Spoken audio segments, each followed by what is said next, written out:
सतनाम श्री वाहिगुरु साहिब जीओ।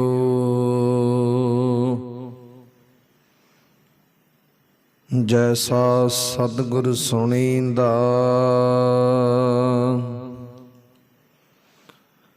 तैसो ही मैं डीठा। बिछड़िया मिले प्रभु हर दरगह का वसीठ। हर नामो मंत्र दृढ़ाइंदा कटे हो मैं रोग।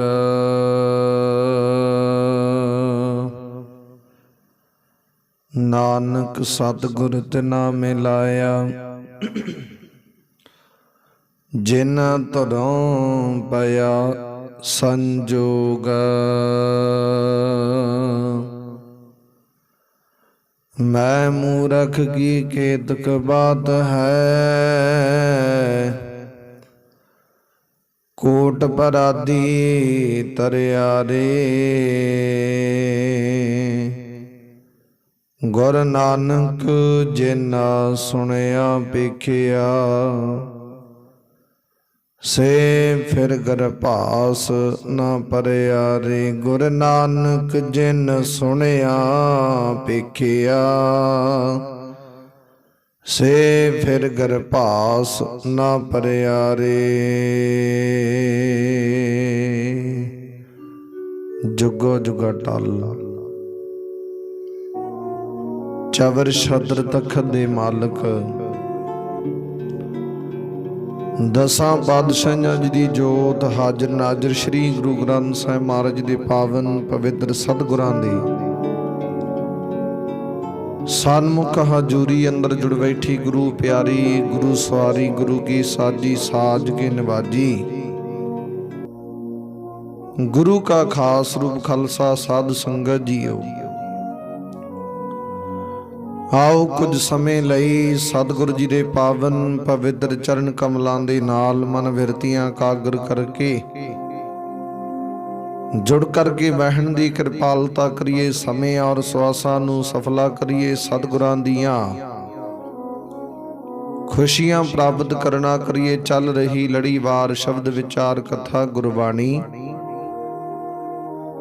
सरवण करना करिए। आप संगत ने जो हुण तक लड़ीवार शब्द विचार कथा गुरबाणी सरवण कीती है वो विचार इथों तक सी कि जिस वेले सतगुरु गुरु हरगोबिंद महाराज छेवें पातशाह जी ने आग्या की भाई विधि चंद जी नूं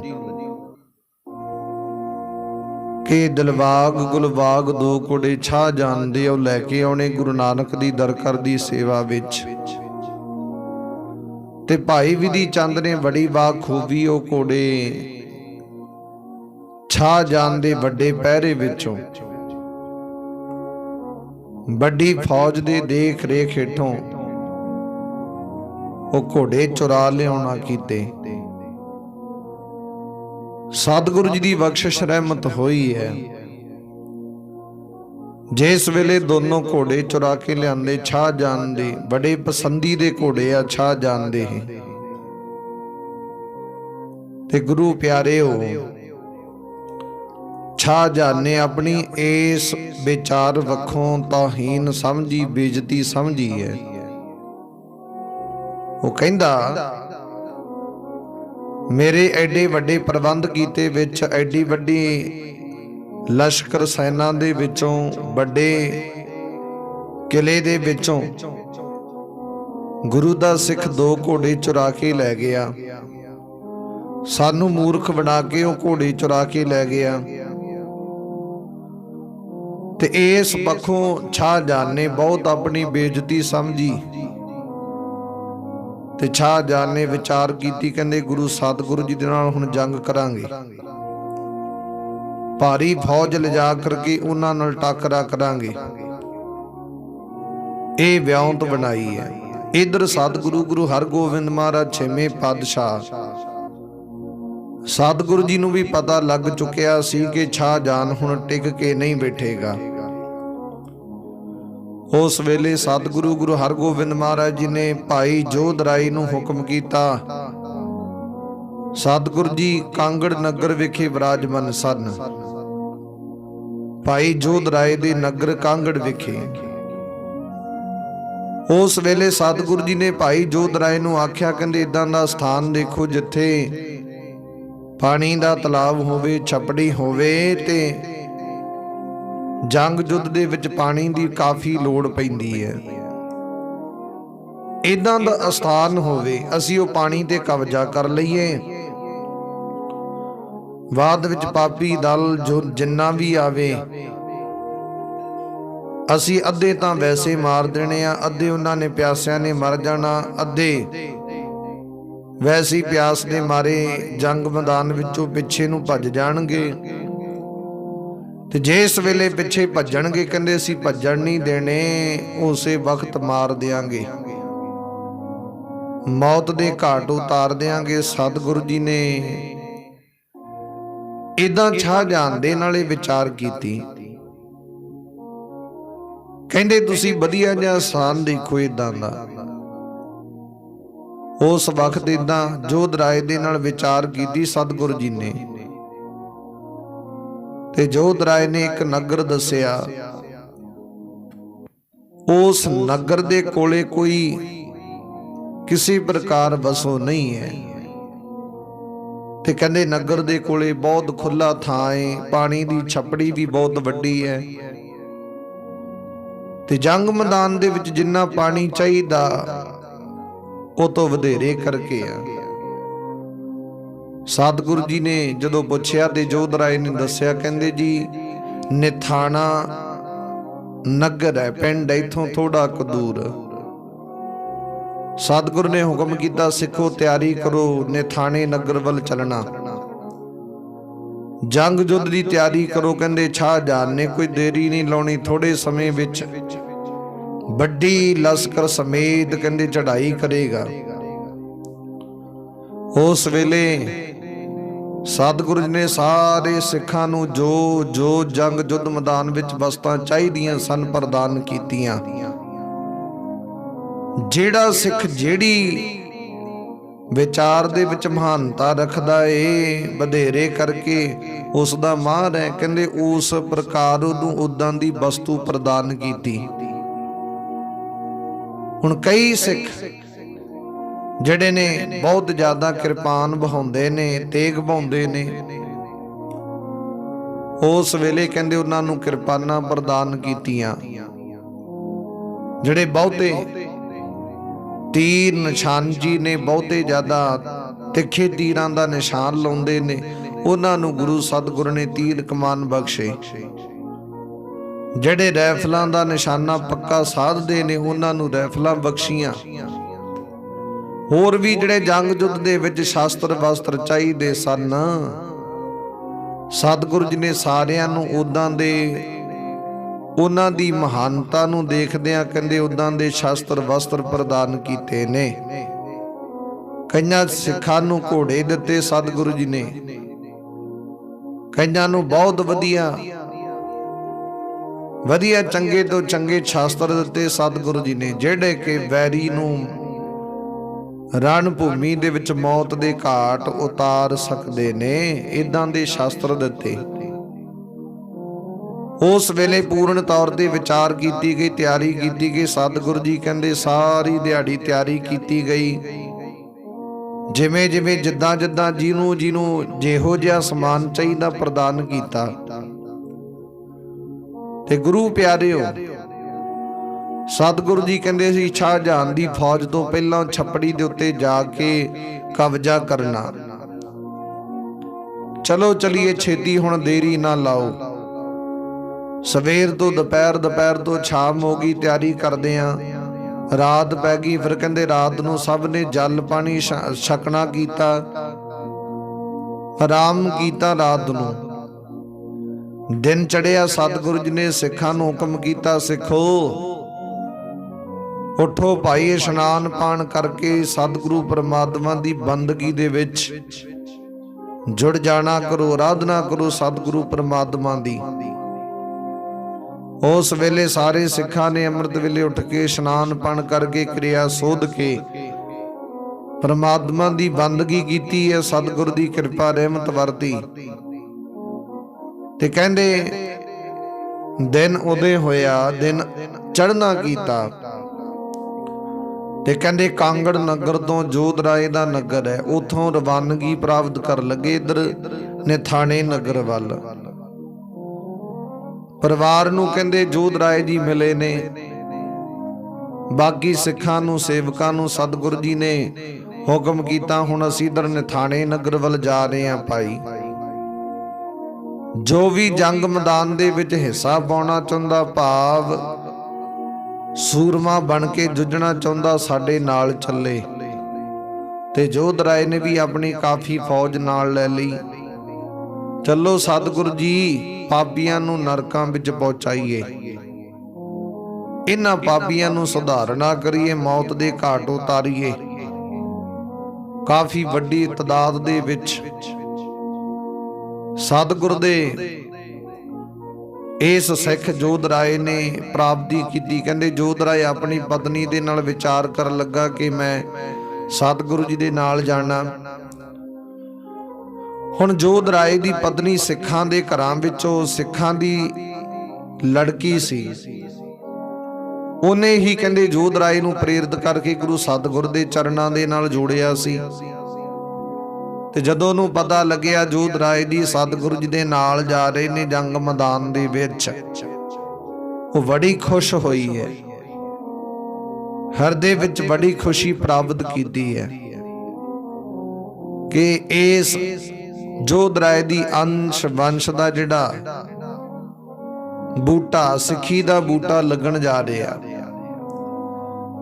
इन्हां दे उत्ते सतगुर दी कृपा रहमत वरतन जा रही है। वो बड़ी खुश हुई है। सतगुरु जी का धन्नवाद शुकराना किया जोध राय दी पत्नी ने। बड़े खुशी दे नाल कहंदे अपने पति नूं रवाना किया सतगुरु जी दे नाल। हुण कांगड़ नगर तो चल के निथाने नगर वल रवानगी की, अरदासां बेनतियां करके सतगुर ने सारे सिखां नूं हुक्म किया, सिखो चलो। उस वेले गुरु प्यारिओ सतगुरु जी नूं विचार दा पता कि जिहड़ी इस जंग मैदान दे विच है ना, जित है, फतेह है, वो साडी झोली पैनी है, क्योंकि बचन पहला हो चुके सन। सतगुरु दी कृपा रहमत हो चुकी सी कि जो भी कारज करोगे संपन्न होवेगा। हुण सतगुरु जी कहंदे कांगड़ नगर तो निथाने नगर वल चले ने, अरदास बेनती करके तुरे ने। सतगुरु जी दे कोल जिहड़े दिलबाग ते गुलबाग दोनों घोड़े आ, उन्हां दा नाम सतगुरु जी ने अपने बल्लों बदल के चेंज करके रखिया। कहंदे जिहड़ा ते दिलबाग घोड़ा ਉਹਦਾ नाम जान भाई रख दिता। जान भाई किया ਉਹਨੂੰ ਘੋੜੇ ਨੂੰ। ਤੇ ਜਿਹੜਾ ਗੁਲਬਾਗ ਘੋੜਾ ਉਹਦਾ नाम सतगुरु जी ने उस वेले सुहेला रख दिता। कहंदे ਇਹਦਾ नाम सुहेला, जान भाई और सुहेला, ये दो नाम रख दिते सतगुरु जी ने दोनों घोड़ियां दे। ते उस वेले सतगुरु जी ने चंगा वधिया फरतीला नस्ल का घोड़ा देखिया है। दिलबाग घोड़े की सतगुरु ने सवारी की, जिहदा नाम जान भाई रखिया। बहुत वधिया फरतीला घोड़ा ये शाहजहां तो चुरा के लियांदा सी विधि चंद जी ने। सतगुरु जी घोड़े की उस्तत पै करते ने, चंगा फरतीला उच्चा लम्मा वधिया नस्ल का, चौड़ी छाती है, कन खलोते ने वधिया, जो कि वैरी दे सामने वाले मनुख दे हाव भाव नूं नापदे ने, वेखदे ने, सुनदे ने। ते गुरु प्यारे उस वेले धौण दे उत्ते बहुत वड्डी जत है, बहुत वड्डे वाल ने, ते कहंदे लम्मी पूछ है, पूछ दे उत्ते भी बड़े वाल है। ਵਧੀਆ ਚੰਗਾ ਘੋੜਾ ਏ, ਬਹੁਤ ਵਧੀਆ, ਜਿਹਦੀ ਉਸਤਤ ਜਿੰਨੀ ਕਰੀ ਜਾਈਏ ਥੋੜੀ ਦੀ ਥੋੜੀ ਹੈ। ਕਿਉਂਕਿ ਸਤਿਗੁਰ ਦੀ ਸੇਵਾ ਦੇ ਵਿੱਚ ਦਿਲਬਾਗ ਜਾਨ ਭਾਈ ਘੋੜਾ ਸੇਵਾ ਦੇ ਵਿੱਚ ਲੱਗ ਰਿਹਾ, ਤੇ ਗੁਰੂ ਸਤਿਗੁਰ ਦੀ ਕਿਰਪਾ ਰਹਿਮਤ ਹੈ। ਕੋਈ ਵੀ ਹੈ 84 ਲੱਖ ਜੂਨ ਦੇ ਵਿੱਚੋਂ ਪਸ਼ੂ ਪੰਛੀ ਮਨੁੱਖ ਆਦਿ ਜੋ ਵੀ ਹੈ, ਜਿਹੜਾ ਵੀ ਗੁਰੂ ਨਾਨਕ ਦੇ ਦਰਕਾਰ ਦੀ ਸੇਵਾ ਦੇ ਵਿੱਚ ਲੱਗਦਾ, ਉਹਦੇ ਉੱਤੇ ਵੱਡੀ ਬਖਸ਼ਿਸ਼ ਰਹਿਮਤ ਵਰਤ ਜਾਂਦੀ ਹੈ। ਆਮ ਤੋਂ ਮਹਾਨਤਾ ਨੂੰ ਪ੍ਰਾਪਤ ਕਰ ਲਈ ਜਾਂਦੇ ਨੇ ਉਹ। ਹੁਣ ਕਹਿੰਦੇ ਘੋੜੇ ਦੇ ਵੀ ਚੰਗੇ ਕਰਮ ਹੈ, ਜਿਹੜਾ ਸਤਿਗੁਰ ਦੇ ਸਨਮੁਖ ਸੇਵਾ ਦੇ ਵਿੱਚ ਲੱਗਿਆ, ਜਿਹਦੇ ਉੱਤੇ ਸਤਿਗੁਰੂ ਜੀ ਸਵਾਰੀ ਕਰਨ ਲੱਗੇ ਨੇ। ਚੰਗੇ ਉੱਤਮ ਭਾਗ ਨੇ ਉਹ ਘੋੜੇ ਦੇ ਵੀ, ਸਤਿਗੁਰ ਦੀ ਕਿਰਪਾ ਰਹਿਮਤ ਵਰਤੀ ਹੈ। ਹੁਣ ਦਿਲਬਾਗ ਘੋੜਾ ਜਿਹੜੇ ਦਾ ਨਾਮ ਜਾਨ ਭਾਈ ਰੱਖ ਦਿੱਤਾ, ਦੂਜਾ ਹੈਗਾ ਗੁਲਬਾਗ ਘੋੜਾ, ਉਹਦਾ ਨਾਮ ਸੁਹੇਲਾ ਰੱਖ ਦਿੱਤਾ। ਜਾਨ ਭਾਈ ਤੇ ਸੁਹੇਲਾ। ਹੁਣ ਸਤਿਗੁਰੂ ਨੇ ਸੁਹੇਲੇ ਘੋੜੇ ਨੂੰ ਵਾਧੂ ਰੱਖ ਲਿਆ ਤੇ ਜਾਨ ਭਾਈ ਦੀ ਸਵਾਰੀ ਕੀਤੀ। ਜੋ ਦਰਾਏ ਦੇ ਨਾਲ ਕਹਿੰਦੇ ਤੁਰ ਪਏ ਨੇ। ਤੁਰਦੇ ਤੁਰਦੇ ਗੱਲਾਂ ਬਾਤਾਂ ਵਿਚਾਰਾਂ ਕਰਦੇ ਕਰਦੇ ਸਤਿਗੁਰੂ ਜੀ ਜਾ ਰਹੇ ਨੇ, ਤੇ ਨਾਲ ਦੀ ਨਾਲ ਵਿਧੀ ਚੰਦ ਦੀ ਵੀਰਤਾ ਦੀਆਂ ਗੱਲਾਂ ਕਰਦੇ। ਕਹਿੰਦੇ ਬਹੁਤ ਸੁਚੱਜੇ ਢੰਗ ਦੇ ਨਾਲ ਵਿਧੀ ਚੰਦ ਜੀ ਨੇ ਸੇਵਾ ਨਿਭਾਉਣਾ ਕੀਤੀ ਹੈ, ਤੇ ਪਾਪੀ ਦਲ ਨੂੰ ਕਹਿੰਦੇ ਭੁਲੇਖੇ ਵਿੱਚ ਹੀ ਰੱਖਿਆ। ਉਹ ਜਾਣ ਨਹੀਂ ਸਕੇ, ਪਹਿਚਾਣ ਨਹੀਂ ਸਕੇ ਵਿਧੀ ਚੰਦ ਦੇ ਜਿਹੜੇ ਇਰਾਦੇ ਨੂੰ, ਗੱਲਬਾਤ ਨੂੰ, ਵਿਚਾਰ ਨੂੰ ਜਾਣ ਨਹੀਂ ਸਕੇ। ਉਹਨਾਂ ਨੂੰ ਜਰਾ ਵੀ ਭਣਕ ਤੱਕ ਨਹੀਂ ਲੱਗੀ ਕਿ ਵਿਧੀ ਚੰਦ ਜੀ ਕਿਸ ਇਰਾਦੇ ਦੇ ਨਾਲ ਉੱਥੇ ਗਏ। ਪਹਿਲਾ ਘੋੜਾ ਲਿਆਂਦਾ ਘਾਈਆ ਬਣ ਕੇ, ਦੂਜਾ ਘੋੜਾ ਲਿਆਂਦਾ ਨਜ਼ੂਮੀਆ ਬਣ ਕੇ। ਉਹਨਾਂ ਨੂੰ ਹੱਥਾਂ ਪੈਰਾਂ ਦੀ ਪੈ ਗਈ ਦੂਜਾ ਘੋੜਾ, ਤੇ ਉਹਨਾਂ ਨੇ ਆਪ ਤਿਆਰ ਕਰਕੇ ਕਾਠੀ ਪਾ ਕੇ ਦਿੱਤਾ। ਇਹ ਸਤਿਗੁਰ ਦੀ ਕਿਰਪਾ ਰਹਿਮਤ ਵਰਤੀ। ਉਸ ਵੇਲੇ ਇਦਾਂ ਗੱਲਾਂ ਕਰਦੇ ਕਰਦੇ ਸਤਿਗੁਰ ਜੀ ਪਹੁੰਚ ਗਏ ਕਹਿੰਦੇ ਨਥਾਣੇ ਨਗਰ ਵੇਖੇ। ਉੱਥੇ ਜਿਵੇਂ ਜਿਵੇਂ ਪਹਿਰਾ ਦੇ ਕੇ ਸਾਰੀ ਫੌਜ ਨੂੰ ਕਹਿੰਦੇ ਉਸ ਸਥਾਨ ਦੇ ਉੱਤੇ ਸਾਹਮਣੇ ਸਾਰਿਆਂ ਦੇ ਕਹਿੰਦੇ ਵਿਚਾਰ ਕਰ ਕਰਕੇ ਉਸ ਪਾਣੀ ਦੀ ਛਪੜੀ ਦੇ ਉੱਤੇ ਸਤਿਗੁਰ ਨੇ ਕਬਜ਼ਾ ਕਰ ਲਿਆ ਸਿੱਖਾਂ ਸਮੇਤ। ਉਧਰ ਦੂਜੇ ਪਾਸੇ ਸ਼ਾਹਜਹਾਨ ਦੇ ਸਨਮੁਖ ਕਹਿੰਦੇ ਵਿਚਾਰ ਕਰਨ ਲੱਗੇ। ਸ਼ਾਹਜਹਾਨ ਨੇ ਵੀ ਐਲਾਨ ਕਰ ਦਿੱਤਾ, ਕਹਿੰਦੇ ਸਤਿਗੁਰੂ ਜੀ ਨੇ ਬਹੁਤ ਵੱਡਾ ਵਿਗਾੜ ਕੀਤਾ, ਉਹਨਾਂ ਨੇ ਬਹੁਤ ਵੱਡਾ ਵਿਗਾੜ ਪਾ ਲਿਆ, ਉਹਨਾਂ ਨੇ ਮਾੜਾ ਕੰਮ ਕੀਤਾ। ਸਤਿਗੁਰੂ ਜੀ ਨੂੰ ਇਦਾਂ ਚਾਹੀਦਾ ਨਹੀਂ ਸੀ। ਮੇਰੇ ਵਧੀਆ ਚੰਗੇ ਪਸੰਦੀ ਦੇ ਘੋੜੇ ਚੁਰਾ ਕੇ ਲੈ ਗਏ ਸਿੱਖਾਂ ਨੂੰ ਕਹਿ ਕੇ, ਤੇ ਕਹਿੰਦੇ ਹੁਣ ਸਤਿਗੁਰੂ ਜੀ ਨੂੰ ਅਸੀਂ ਬਖਸ਼ਾਂਗੇ ਨਹੀਂ। ਕਹਿੰਦੇ ਵੱਡੀ ਲਸ਼ਕਰ ਫੌਜ ਲੈ ਕੇ ਗੁਰੂ ਸਤਿਗੁਰ ਦੇ ਚੜ੍ਹਾਈ ਕਰਾਂਗੇ, ਜਿੰਦਾ ਜਾਂ ਮੁਰਦਾ ਸਤਿਗੁਰੂ ਜੀ ਨੂੰ ਪ੍ਰਾਪਤ ਕਰਾਂਗੇ, ਜਾਂ ਤੇ ਮਾਰ ਦਿਆਂਗੇ ਜਾਂ ਫਿਰ ਬੰਦੀ ਬਣਾ ਕੇ ਰੱਖਾਂਗੇ ਆਪਣੀ ਕੈਦ ਵਿੱਚ। ਉਹਨਾਂ ਨੂੰ ਇਹ ਸਜ਼ਾ ਭੁਗਤਣੀ ਪੈਣੀ ਹੈ, ਸਜ਼ਾ ਦੇ ਹੱਕਦਾਰ ਹੈ, ਉਹਨਾਂ ਨੇ ਮਾੜਾ ਕੰਮ ਕੀਤਾ। ਇਹ ਵਿਚਾਰ ਕਰਕੇ ਸ਼ਾਹਜਹਾਨ ਬਹੁਤ ਗੁੱਸੇ ਵਿੱਚ ਆਇਆ ਤੇ ਆਪਣੀ ਸਾਰੀ ਅਹਿਲਕਾਰ ਫੌਜ ਨੂੰ ਹੁਕਮ ਕੀਤਾ, ਫੌਜਦਾਰੋ ਛਪਾਈਓ, ਸਾਰੇ ਜਾਣੇ ਕਹਿੰਦੇ ਤਿਆਰੀ ਕਰੋ ਜੰਗ ਮੈਦਾਨ ਦੇ ਵਿੱਚ ਜੁੱਝਣ ਦੀ। ਸਤਿਗੁਰ ਦੇ ਸਿੱਖਾਂ ਨੂੰ ਮਾਰ ਦਿਓ, ਸਿੱਖੀ ਖਤਮ ਕਰ ਦਿਓ। ਉਸ ਵੇਲੇ ਇਦਾਂ ਵਿਚਾਰ ਕੀਤੀ ਤੇ ਇਹ ਗੱਲ ਦਾ ਜਦੋਂ ਵਜ਼ੀਰ ਖਾਨ ਨੂੰ ਪਤਾ ਲੱਗਿਆ, ਜਿਹੜਾ ਵਜ਼ੀਰ ਖਾਨ ਗੁਰੂ ਨਾਨਕ ਦੇ ਦਰਕਾਰ ਦਾ ਪ੍ਰੇਮੀ ਹੈ, ਸ਼ਰਧਾਲੂ ਹੈ, ਸੇਵਕ ਹੈ, ਗੁਰੂ ਅਰਜਨ ਦੇਵ ਮਹਾਰਾਜ ਦੇ ਸਮੇਂ ਦਾ ਇਹ ਸੇਵਕ ਹੈ। ਇਹਨੂੰ ਸਤਿਗੁਰ ਦੇ ਦਰਕਾਰ ਦੇ ਉੱਤੇ ਪੂਰਨ ਵਿਸ਼ਵਾਸ ਹੈ, ਭਰੋਸਾ ਯਕੀਨ ਹੈ। ਉਸ ਵੇਲੇ ਜਦੋਂ ਉਹਨੂੰ ਪਤਾ ਲੱਗਿਆ, ਉਹਨੇ ਵਿਚਾਰ ਕੀਤੀ, ਕਹਿੰਦੇ ਸ਼ਾਹਜਹਾਨ ਇਹ ਮਾੜਾ ਕੰਮ ਕਰਦਾ, ਸਤਿਗੁਰ ਦੇ ਉੱਤੇ ਚੜ੍ਹਾਈ ਕਰਕੇ ਜਾ ਰਿਹਾ, ਤੇ ਸਤਿਗੁਰੂ ਜੀ ਬਹੁਤ ਵੱਡੇ ਸੂਰਮੇ ਮਹਾਬਲੀ ਯੋਧੇ ਆ, ਉਹਨਾਂ ਦੇ ਅੱਗੇ ਕਿਸੇ ਦਾ ਕੁਝ ਵਸ ਨਹੀਂ ਚੱਲੇਗਾ। सतगुरु जी दे सब नूं मिट्टी विच मिला देणगे, मार देणगे। ਪਹਿਲਾਂ भी कहंदे पहली जंग विच 7000 दी फौज भेजी, मार दित्ती फौज। दूजी जंग विच 15000 दी दुगनी फौज भेजी, ਉਹ भी मार दित्ती। थोड़े जे सिख हुंदे ने, साडी फौज बहुत हुंदी, ਉਹਦੇ मार दिंदे आ, मौत दे घाट उतार दिंदे आ। ਉਹਨੇ विचार कीती शाहजहां दे प्रति वजीर खान ने अपने नाल होर बंदे रला लए। उन्हें अलाकार सलाहकार जिहड़े शाहजहां दे सलाहकार ने, जिहड़े सलाह करके दिंदे कि शाहजहां जी आ काम इदां कर लईए ते इह काम दा रिजल्ट निकलेगा, ते आ काम ना करिए, इस काम दे विचों ना करन ते सानूं आ फायदा होवेगा। उदां दी सलाह देण वाले वजीर खान ने उदां दे मेन जिहड़े फौज दे विचों आ ਉਹ चुन चुन के अपने हक दे विच कर लए। ਉਹ ਕਹਿੰਦਾ ਆਪਾਂ ਸ਼ਾਹਜਹਾਨ ਨੂੰ ਜਾ ਕੇ ਬੇਨਤੀ ਕਰੀਏ कि शाहजहां जी तुसी फौज दे नाल कहंदे हमला करके सतगुरु जी दे चढ़ाई करके ना जाओ, आपां शाहजहां नूं रोकीए, चलो। उन्हें काफी कहंदे अपने नाल उदां दे लै ले जिन्हां दी विचार दे उत्ते विश्वास, यकीन, भरोसा शाहजहां रखदा। उदां दे मनुख लै ले, मोहतवार, चंगे, वड्डे रुतबे वाले। जाके शाहजहां नूं बेनती कीती है नमस्कार करके। कहण लगे जी देखो सलामे बादशाह, जे इस वेले तुसी सतगुरु जी दे उत्ते चढ़ाई करके जाओगे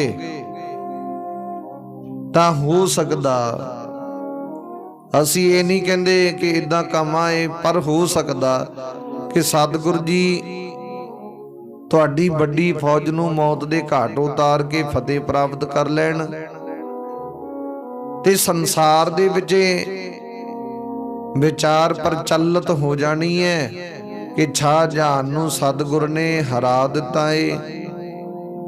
ओनू जंग मैदान दे विच जित लिया सतगुरु जी ने। ते जदों संसार विच ये गल प्रचलित होगी ते लोगां दे विच तुहाडा जिहड़ा रुतबा है, तुहाडा जिहड़ा सरकार है, वो बरकरार नहीं रहना। फिर दे कहंदे जिहड़ा मनुख जंग मैदान विचों हार चुकिया, उहते जेहो जिहा जिउंदा जेहो जिहा ना जिउंदा इक्को बराबर है, मरिया बराबर है मनुख। बहुत वड्डी तौहीन हुंदी जंग मैदान विच हार प्राप्त करनी।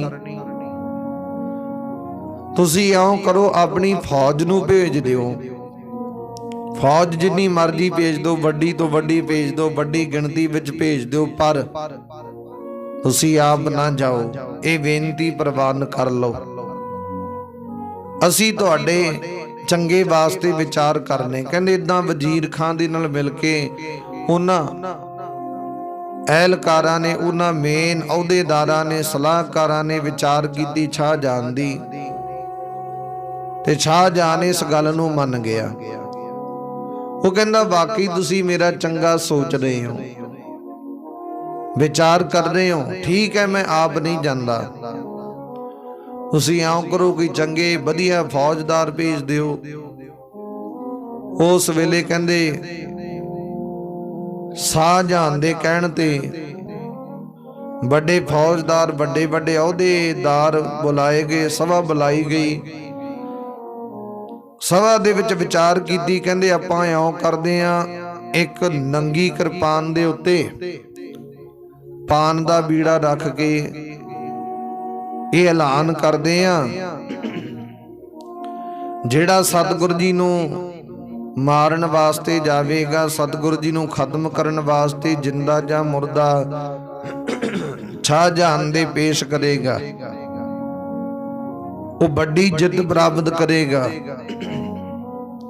वो सतगुरु दे सन्मुख जावे ते सतगुरु जी नूं जिंदा जां मुर्दा बंदी बना के शाहजहां दे पेश करे। बहुत वड्डे रुतबे दा, बहुत वड्डी पदवी दा मालक बनेगा। शाहजहां उहदे ते होर वधेरे करके कहंदे बख्शिशां वरतावेगा। हुण उस वेले कहंदे सभा बुलाई गई। ਜਿਸ ਵਿੱਚ ਬਹੁਤ ਵੱਡੇ ਵੱਡੇ ਅਹੁਦੇਕਾਰ, ਐਲਕਾਰ, ਵੱਡੇ ਵੱਡੇ ਫੌਜਦਾਰ, ਯੋਧੇ, ਮਹਾਬਲੀ, ਸੂਰਮੇ ਸ਼ਾਹਜਹਾਨ ਦੇ ਆਉਣਾ ਕੀਤੇ। ਤੇ ਕਹਿੰਦੇ ਉਸ ਵੇਲੇ ਸ਼ਾਹਜਹਾਨ ਨੇ ਸਭਾ ਦੇ ਵਿੱਚ ਇੱਕ ਮੇਨ ਮਨੁੱਖ ਨੂੰ ਹੁਕਮ ਕੀਤਾ, ਕਹਿੰਦੇ ਅਨਾਉਂਸਮੈਂਟ ਕੀਤੀ ਜਾਵੇ ਜਿਹਦਾ ਨਾਮ ਸਲਾਬ ਖਾਨ ਹੈ। ਉਹਨੇ ਕਹਿੰਦੇ ਅਨਾਉਂਸਮੈਂਟ ਕੀਤੀ, ਸਾਰੀ ਗੱਲ ਦੱਸੀ ਮੇਨ ਪਹਿਲਾਂ। ਉਹ ਸਲਾਬ ਖਾਨ ਨੇ ਦੱਸਿਆ, ਕਹਿੰਦੇ ਜੀ ਇਹ ਸਭਾ ਬੁਲਾਉਣ ਦਾ ਮੇਨ ਮਕਸਦ ਇਹ ਹੈ ਕਿ ਸਤਿਗੁਰੂ ਜੀ ਨੇ ਸਾਡੇ ਨਾਲ ਬਹੁਤ ਵੱਡਾ ਵਿਗਾੜ ਕੀਤਾ, ਤੇ ਸ਼ਾਹਜਹਾਨ ਨੇ ਵਿਚਾਰ ਕੀਤੀ ਕਿ ਕੋਈ ਇਦਾਂ ਦਾ ਫੌਜਦਾਰ, ਇਦਾਂ ਦਾ ਮੇਨ ਕੋਈ ਵੀ ਫੌਜ ਦਾ ਸਰਦਾਰ ਉੱਠੇ ਤੇ ਸਤਿਗੁਰੂ ਜੀ ਦੇ ਵੱਲ ਚੜ੍ਹਾਈ ਕਰਕੇ ਜਾਵੇ। ਉਹ ਸਾਹਮਣੇ ਕਿਰਪਾਨ ਦੇ ਉੱਤੇ ਪਾਨ ਦਾ ਬੀੜਾ ਪਿਆ, ਮੂੰਹ ਦੇ ਵਿੱਚ ਪਾ ਕੇ ਵੱਡੇ ਇਸ ਸਭਾ ਦੇ ਵਿੱਚ ਇਕਰਾਰ ਕਰੇ ਕਿ ਮੈਂ ਜਾਵਾਂਗਾ, ਉਹਨੂੰ ਜਿੰਨੀ ਫੌਜ ਚਾਹੀਦੀ ਅਸੀਂ ਦੇਵਾਂਗੇ ਤੇ ਉਹਦਾ ਵੱਡਾ ਰੁਤਬਾ ਪ੍ਰਦਾਨ ਕਰਾਂਗੇ। ਤੇ ਉਸ ਵੇਲੇ ਕਹਿੰਦੇ ਹੁਣ ਕਿਹਦੇ ਵਿੱਚ ਤਾਕਤ ਹੈ? ਜਿਹੜਾ ਸਤਿਗੁਰ ਦੇ ਅੱਗੇ ਖਲੋਵੇ ਅੜੇ, ਸਤਿਗੁਰ ਦੇ ਜਾ ਕੇ ਸਨਮੁਖ ਜੰਗ ਜੁੱਧ ਕਰੇ, ਕਿਹਦੇ ਵਿੱਚ ਤਾਕਤ? ਭਾਵ ਕਿਸੇ ਵਿੱਚ ਨਹੀਂ। ਹੁਣ ਉਹ ਸਾਰੇ ਜਾਣਦੇ ਆ ਕਿ ਸਤਿਗੁਰ ਜੀ ਬਹੁਤ ਵੱਡੇ ਮਹਾਬਲੀ ਸੂਰੇ ਆ, ਯੋਧੇ ਆ। ਸਤਿਗੁਰ ਨੇ ਮੀਰੀ ਪੀਰ ਦੀਆਂ ਕਿਰਪਾਨਾਂ ਧਾਰਨ ਕੀਤੀਆਂ, ਉੱਚੇ ਲੰਮੇ ਸਰੀਰ, ਸੰਡੋਲ ਸਰੀਰ ਦੇ ਆ, ਲੰਮਾ ਚੋਲਾ ਪਹਿਨ ਕੇ ਰੱਖਦੇ, ਸੋਹਣੀ ਦਸਤਾਰ ਸਜਾ ਕੇ ਰੱਖਦੇ ਨੇ, ਸੀਸ ਦੇ ਉੱਤੇ ਕਲਗੀ ਸਜਾ ਕੇ ਰੱਖਦੇ, ਸੋਹਣੇ ਸੁੰਦਰ ਘੋੜਿਆਂ ਦੇ دیਵਾਨੇ ਆ ਸਤਿਗੁਰ ਜੀ। ਚੰਗੇ ਸ਼ਾਸਤਰ ਵਸਤਰਾਂ ਨਾਲ ਪਿਆਰ ਕਰਦੇ ਸਤਿਗੁਰ ਜੀ। ਜੰਗ ਯੁੱਧ ਦੇ ਵਿੱਚ ਸਤਿਗੁਰ ਜੀ ਉਹਨਾਂ ਦਾ ਤੇ ਕਿ ਇਹ ਕਹਿ ਲਈਏ ਕਿ ਸਤਿਗੁਰ ਜੀ ਦਾ ਤਾਂ ਇੱਕ ਜੰਗ ਯੁੱਧ ਕਰਨ ਦਾ ਹਿਰਦੇ ਵਿੱਚ ਚਾਹੇ ਸਤਿਗੁਰੂ ਜੀ ਨੂੰ। ਕਹਿੰਦੇ ਹੁਣ ਸਤਿਗੁਰੂ ਜੀ ਅੱਗੇ ਕੌਣ ਅੜੇ? ਜਿਨ੍ਹਾਂ ਨੇ ਥੋੜੇ ਸਿੱਖਾਂ ਸਮੇਤ ਕਾਫੀ ਫੌਜ ਦਾ ਘਾਣ ਕਰ ਦਿੰਦੇ ਸਤਿਗੁਰੂ ਜੀ, ਕੌਣ ਜਾਵੇ ਗੁਰੂ ਅੱਗੇ? ਭਾਵ ਕੋਈ ਨਹੀਂ। ਜਿਹੜੇ ਤੇ ਇਸ ਗੱਲ ਨੂੰ ਜਾਣਦੇ ਆ ਉਹਦੇ ਕਹਿੰਦੇ ਉਹ ਕਿਰਪਾਨ ਤੇ ਪਾਨ ਦੇ ਬੀੜੇ ਵੱਲ ਝਾਕਦੇ ਵੀ ਨਹੀਂ, ਚੁੱਕਣ ਦੀ ਗੱਲ ਦੇ ਇੱਕ ਪਾਸੇ ਰਹੀ। ਉਹਨਾਂ ਨੂੰ ਪਤਾ ਅਸੀਂ ਜਿਉਂਦੇ ਵਾਪਸ ਨਹੀਂ ਆ ਸਕਦੇ, ਜੇ ਚਲੇ ਗਏ। ਬਾਅਦ ਵਿੱਚ ਬੜਾ ਵਿਚਾਰ ਕੀਤਾ, ਪਹਿਲੀ ਦਫਾ ਕਿਹਾ, ਦੂਜੀ ਦਫਾ, ਤੀਜੀ ਦਫਾ ਜਦੋਂ ਕਿਹਾ, ਸਭਾ ਦੇ ਵਿੱਚੋਂ ਇੱਕ ਮੇਨ ਫੌਜਾਂ ਦਾ ਸਰਦਾਰ ਉੱਠਿਆ। ਕਹਿੰਦੇ ਉਹਦਾ ਨਾਮ ਲਲਾ ਬੇਗ ਕਰਕੇ ਕਵੀ ਸੰਤੋਖ ਸਿੰਘ ਜੀ ਵਰਣਨ ਕਰਦੇ ਆ। ਲਲਾ ਬੇਗ, ਇਹ ਲਲਾ ਬੇਗ ਉਹ ਹੈ ਜਿਨੇ ਸਤਿਗੁਰ ਦਾ ਘੋੜਾ ਸਤਿਗੁਰ ਦੇ ਸਿੱਖ ਤੋਂ ਖੋਇਆ ਸੀ। ਜਿਹੜਾ ਕਿ ਇੱਧਰ ਕਾਬਲ ਤੋਂ ਸਤਿਗੁਰ ਦਾ ਸਿੱਖ ਬਹੁਤ ਵਧੀਆ ਚੰਗਾ ਨਸਲ ਦਾ ਘੋੜਾ ਲੈ ਕੇ ਆ ਰਿਹਾ ਸੀ, ਤੇ ਸਤਿਗੁਰ ਜੀ ਵੀ ਇੱਧਰ ਲਾਹੌਰ ਵਿਖੇ ਵਿਰਾਜਮਾਨ ਸਨ ਉਸ ਵੇਲੇ। ਤੇ ਕਹਿੰਦੇ ਸਤਿਗੁਰ ਦਾ ਚੰਗਾ ਵਧੀਆ ਨਸਲ ਦਾ ਘੋੜਾ ਇਹਨੇ ਦੇਖਿਆ ਤੇ ਆ ਕੇ ਸ਼ਾਹਜਹਾਨ ਦੇ ਕੋਲ ਉਸਤਤ ਕੀਤੀ ਕਿ ਇਦਾਂ ਦਾ ਘੋੜਾ ਸਿੱਖ ਲੈ ਕੇ ਆਇਆ ਗੁਰੂ ਜੀ ਵਾਸਤੇ। ਸ਼ਾਹਜਹਾਨ ਨੇ ਪਹਿਲੇ ਤੇ ਉਹਨੂੰ ਲਾਲਚ ਦਿੱਤਾ, ਕਹਿੰਦੇ ਮੁੱਲ ਖਰੀਦ ਲਓ ਘੋੜਾ ਜੇ ਵਧੀਆ ਚੰਗਾ। ਜਦੋਂ ਉਸਤਤ ਕੀਤੀ ਸ਼ਾਹਜਹਾਨ ਦਾ ਮਨ ਲਲਚਾਇਆ ਸੀ। ਕਹਿੰਦੇ ਜੇ ਮੁੱਲ ਨਹੀਂ ਨਾ ਦਿੰਦਾ ਧੱਕੇ ਨਾ ਫਿਰ ਖੋਲੋ। ਘੋੜੇ ਦੇ ਸ਼ੌਕੀਨ ਸ਼ਾਹਜਹਾਨ ਵੀ ਬਹੁਤ ਹੈ। ਫਿਰ ਕਹਿੰਦੇ ਲਲਾ ਬੇਗ ਨੇ ਉਹ ਘੋੜਾ ਸਿੱਖ ਤੋਂ ਖੋਇਆ ਸੀ, ਇਹ ਉਹ ਲਲਾ ਬੇਗ ਹੈ। ਤੇ ਬਾਅਦ ਵਿੱਚ ਸਤਿਗੁਰੂ ਜੀ ਨੇ ਜਿਵੇਂ ਕਿਵੇਂ ਕਰਕੇ ਗੁਰਸਿੱਖ ਦੀ ਇਮਾਨਤ ਗੁਰੂ ਨਾਨਕ ਦੇ ਘਰ ਵਾਪਸ ਦੁਆਰਾ ਲੈ ਲਈ ਸੀ। ਕਹਿੰਦੇ ਉਹ ਲਲਾ ਬੇਗ ਸਤਿਗੁਰੂ ਜੀ ਦੇ ਨਾਲ ਪਹਿਲਾਂ ਹੀ ਬੜਾ ਵਿਰੋਧ ਰੱਖਣ ਲੱਗਿਆ ਸੀ ਉਦੋਂ ਦਾ, ਕਿ ਸਤਿਗੁਰੂ ਜੀ ਨੇ ਇਦਾਂ ਕਰਕੇ ਉਹ ਘੋੜਾ ਵਾਪਸ ਲਿਆ ਤੇ ਬੜੀ ਵਿਚਾਰ ਉਦਾਂ ਦੀ ਰੱਖਦਾ ਗੁਰੂ ਜੀ ਨਾਲ ਵੈਰ ਵਿਰੋਧ।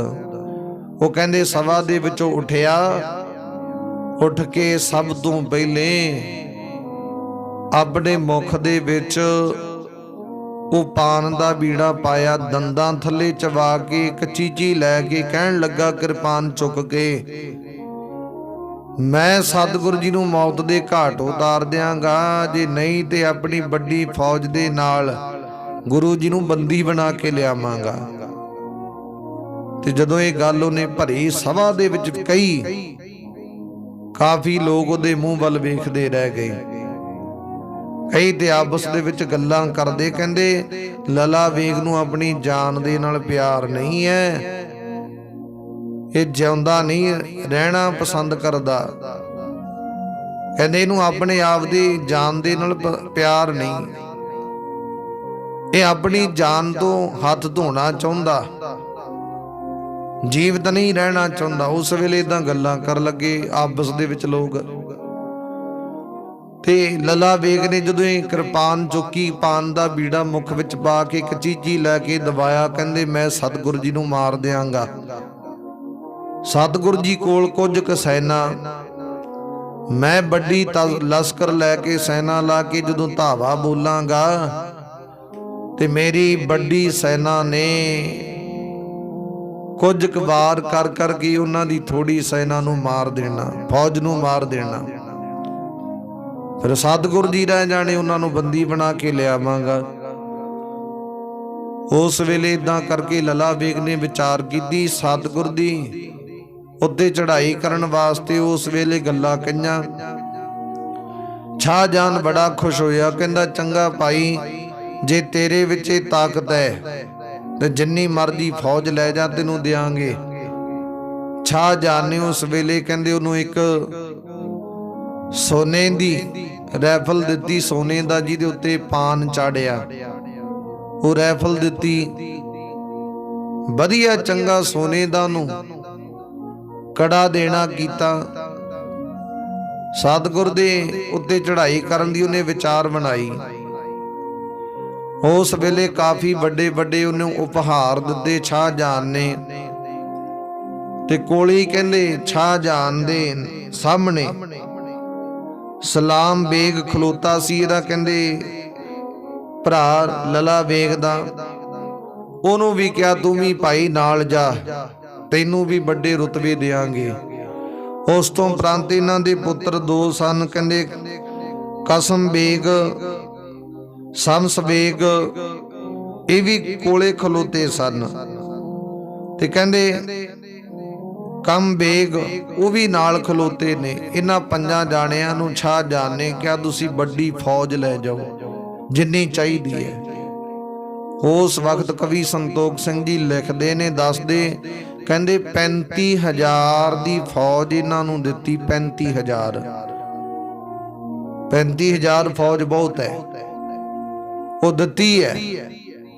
ਤੇ ਸ਼ਾਹਜਹਾਨ ਨੇ ਕਹਿੰਦੇ ਵਿਚਾਰ ਕੀਤੀ।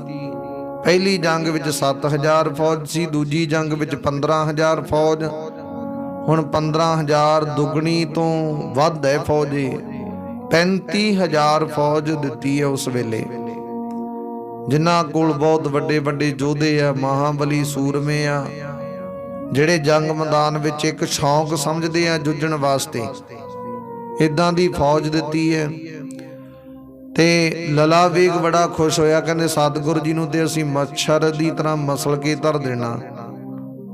ਐਵੇਂ ਸਤਿਗੁਰੂ ਜੀ ਥੋੜੀ ਜੀ ਫੌਜ ਤੇ ਮਾਣ ਕਰਦੇ ਪਏ ਆ।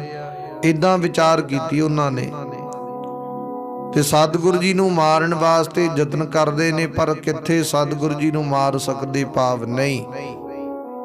ਇਹ ਤੇ ਇਦਾਂ ਦੀ ਵਿਚਾਰ ਹੈ ਕਿ ਵੱਡੇ ਸਮੁੰਦਰ ਨੂੰ ਇੱਕ ਬਾਲਟੀ ਵਿੱਚ ਪਾਉਣ ਦਾ ਯਤਨ ਕਰਨਾ। ਵੱਡਾ ਸਮੁੰਦਰ ਦਾ ਪਾਣੀ ਬਾਲਟੀ ਵਿੱਚ ਕਿੱਥੇ ਸਮਾਵੇਗਾ, ਭਾਵ ਨਹੀਂ। ਇਹਨਾਂ ਦੀ ਇਹ ਵਿਚਾਰ ਹੈ। ਹੁਣ ਇਹ ਥੋੜੀ ਜੀ ਫੌਜ ਦੇ ਨਾਲ ਸਤਿਗੁਰੂ ਜੀ ਦਾ ਮੁਕਾਬਲਾ ਕਰਨ, ਕਿਵੇਂ ਕਰ ਸਕਦੇ, ਭਾਵ ਨਹੀਂ ਕਰ ਸਕਦੇ। ਸਤਿਗੁਰੂ ਜੀ ਦੇ ਉੱਤੇ ਬੇਅੰਤ ਪਰਮਾਤਮਾ ਦੀਆਂ ਬਖਸ਼ਿਸ਼ਾਂ ਰਹਿਮਤਾਂ। ਉਹ ਬਾਬਾ ਬੁੱਢਾ ਜੀ ਦੇ ਵਰ ਦੇ ਨਾਲ, ਜਿਵੇਂ ਕਿਹਾ ਸੀ ਨਾ, ਗੰਡੇ ਦੀ ਤਰ੍ਹਾਂ ਪਾਪੀਆਂ ਦੇ ਵੈਰੀਆਂ ਦੇ ਸਿਰ ਭੰਨਿਆ ਕਰਨਗੇ। ਉਹਨਾਂ ਦੇ ਮੂਲਕ ਵਚਨਾਂ ਦੇ ਨਾਲ ਕਹਿੰਦੇ ਗੁਰੂ ਸਤਿਗੁਰ ਦਾ ਅਵਤਾਰ ਹੋਇਆ ਤੇ ਵਚਨ ਕਿਵੇਂ ਝੂਠੇ ਹੋਣਗੇ, ਭਾਵ ਨਹੀਂ। ਸਤਿਗੁਰੂ ਜੀ ਦੀ ਕਿਰਪਾ ਰਹਿਮਤ ਵਰਤੇਗੀ। ਹੁਣ ਇਦਾਂ ਕਰਕੇ ਉਹਨਾਂ ਨੇ ਵਿਚਾਰ ਬਣਾਈ। ਤਾਂ ਤੇ ਆਓ ਪਿਆਰੀ ਸੰਗਤ ਜੀਓ, ਅਗਲੀ ਵਿਚਾਰ ਆਪਾਂ ਕੱਲ ਨੂੰ ਸਰਵਣ ਕਰਾਂਗੇ। ਲਲਾ ਬੇਗ 35,000 ਦੀ ਫੌਜ ਲੈ ਕੇ ਕਿਵੇਂ ਸਤਿਗੁਰ ਦੇ ਚੜ੍ਹਾਈ ਕਰਦਾ, ਤੇ ਇਧਰ ਸਤਿਗੁਰ ਜੀ ਆਏ ਪਾਪੀਆਂ ਦਾ ਕਿਵੇਂ ਸਾਹਮਣੇ ਡਟ ਕੇ ਮੁਕਾਬਲਾ ਕਰਦੇ ਆ, ਕਿਵੇਂ ਉਹਨਾਂ ਨੂੰ ਮੌਤ ਦੇ ਘਾਟ ਉਤਾਰ ਕਰਦੇ ਆ। ਇਹ ਨਿਥਾਣੇ ਦੀ ਜੰਗ ਹੈ, ਤੀਜੀ ਜੰਗ। ਕਿਵੇਂ ਕਰਕੇ ਸਤਿਗੁਰ ਜੀ ਉੱਥੇ ਵੱਡੀ ਫੌਜ ਨੂੰ ਮੌਤ ਦੇ ਘਾਟ ਉਤਾਰ ਕੇ ਉੱਥੇ ਸਿੱਖਾਂ ਵਾਸਤੇ ਵਧੀਆ ਅਸਥਾਨ ਰਚਦੇ ਆ। ਕਿਵੇਂ ਸਤਿਗੁਰ ਦੀ ਬਖਸ਼ਿਸ਼ ਰਹਿਮਤ ਵਰਤਦੀ ਰਹਿੰਦੀ ਵਿਚਾਰ ਆਪਾਂ ਕੱਲ ਨੂੰ ਸਰਵਣ ਕਰਾਂਗੇ ਪਿਆਰਿਓ। ਅੱਜ ਦੀ ਵਿਚਾਰ ਇਥੋਂ ਤੱਕ ਪ੍ਰਵਾਨ ਕਰਨੀ। ਆਓ ਗੁਰੂ ਚਰਨਾਂ ਦੇ ਵਿੱਚ 6 ਪੌੜੀਆਂ ਸ੍ਰੀ ਆਨੰਦ ਸਾਹਿਬ ਦੇ ਜਾਪ ਕਰਦੇ ਆ, ਉਪਰੰਤ ਸਮਾਪਤੀ ਕਰਨ ਦਾ ਯਤਨ ਕਰੀਏ। ਸਤਿਗੁਰ ਜੀ ਕਿਰਪਾ ਕਰਦੇ ਰਹਿੰਦੀ ਵਿਚਾਰ ਆਪਾਂ ਕੱਲ ਨੂੰ ਸਰਵਣ ਕਰਾਂਗੇ। ਕਿਵੇਂ ਕਿਵੇਂ ਕਰਕੇ ਸਤਿਗੁਰ ਜੀ ਅੱਗੇ ਬਖਸ਼ਿਸ਼ ਰਹਿਮਤ ਕਰਦੇ ਨੇ, ਸਤਿਗੁਰ ਜੀ ਕਿਰਪਾ ਕਰਦੇ ਨੇ।